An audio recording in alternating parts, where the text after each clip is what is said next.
안녕하십니까? 비형외과 전문의 박성훈입니다. 오늘은 발기부전의 수술적 치료 중에서 굴곡형 음경 임플란트에 대해서 말씀을 드리도록 하겠습니다. 첫 번째 파트는 굴곡형 임플란트의 이제 역사적인 부분. 발기부전의 첫 치료는 역사적으로 처음 시행했던 치료는 수술이었어요. 먹는 약도 아니고 주사제도 아니고.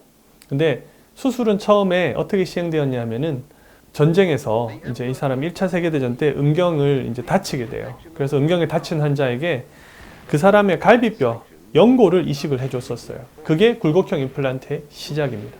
그러니까 연골을 이식해줬으니까 처음엔 성관계가 가능했었어요. 그런데 이제 연골이다 보니까 이게 자꾸 사용하면서 손상을 받잖아요. 그리고 이게 부드러운 조직이다 보니까 흡수가 된 거예요. 흡수가 돼서 사라지게 된 거예요. 그래가지고 초기에 한 5년 정도 성관계를 하고 그 이후에는 못했다라고 기록이 돼 있어요. 거기서 그 연구는 끝이 나게 됩니다. 그 이후에 흔히 지금 우리 아시는 그 아크릴을 깎아가지고 이 동그란 그 막대처럼 만들어가지고 썼었어요. 그래서 그거를 이제 환자의 해면체가 아니고 처음에는 해면체 밖에다가 피부에다가 집어넣은 거예요. 근데 그렇게 하니까 이게 해면체라는 건 사실 그 뿌리 부분에는 뼈가 닿아 있고 끝부분에는 그 귀두가 이렇게 보호해주고 있잖아요. 근데 그게 없이 그 위에 그냥 아크릴이 들어가 있었으니까 이게 어디 지지받을 곳이 없어가지고 결국에는 문제가 생겼었어요. 그래서 이게 안 되겠구나 해가지고 그거를 해면체 안으로 넣게 된 겁니다. 아크릴을 해면체 안으로 넣었더니 아크릴은 굽어지지가 않잖아요.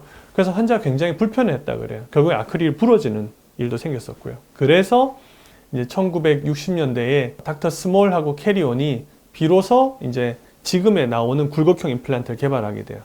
음경이라는 건 쓸 때는 딱딱하고 안 쓸 때는 부드러워야 되잖아요. 근데 그거를 이제 어떻게 할까 하다가 철사를 꼬아가지고 심지를 만들어서 그 위에 실리콘 입힌 거예요. 그래서 그걸 굽혔다 폈다 하는 게 굴곡형이 나오게 된 겁니다. 굴곡형은 처음에 출시됐을 때는 미국에서 선풍적인 인기를 끌었어요. 그때 당시에는 주사제도 없고 먹는 약도 없었어요. 개발된 순서가 그러니까 굴곡형, 그 다음 팽창형, 그리고 나서 조금 더 있다가 주사제, 조금 더 있다가 먹는 약 이렇게 개발된 거예요. 지금은 왜 먹는 약 써보고 안 되면 주사제 써보고 안 되면 수술 이래서 이렇게 순서대로 생겼을 거라고 생각하실 수 있는데 그렇지 않았어요. 근데 이제 1970년대 중반까지는 팽창형 수술보다 굴곡형이 훨씬 더 수술이 쉬우니까 굴곡형 수술이 훨씬 많았어요. 그러다가 미국에서는 점점 이제 굴곡형 수술이 줄어들게 돼요. 그래서 역전돼서 지금은 비율이 전체 수술 중에 한 3%는 팽창형이고 이제 나머지는 굴곡형 수술을 하고 있고 주로는 이제 뭐 발기부전 때문에 하는 경우도 있지만은 팽창 임플란트하고 감염이 됐다가 다시 팽창 임플란트 재수술을 해야 될 때 음경의 길이가 줄어들지 않기 위해서 말 그대로 이제 스페이서 역할을 하게끔 넣어 놓는 경우들이 대부분이라고 돼 있어요.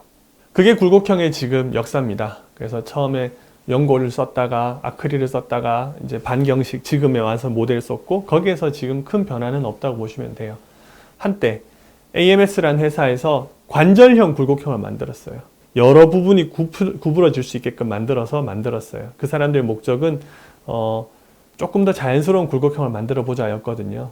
하지만은 이건 언제나 제가 얘기하지만 기본적으로 이건 디자인할 때부터 실패한 제품이에요. 이건 엔지니어가 그렇게 제가 볼 때 그렇게 똑똑한 사람은 아니었던 것 같아요.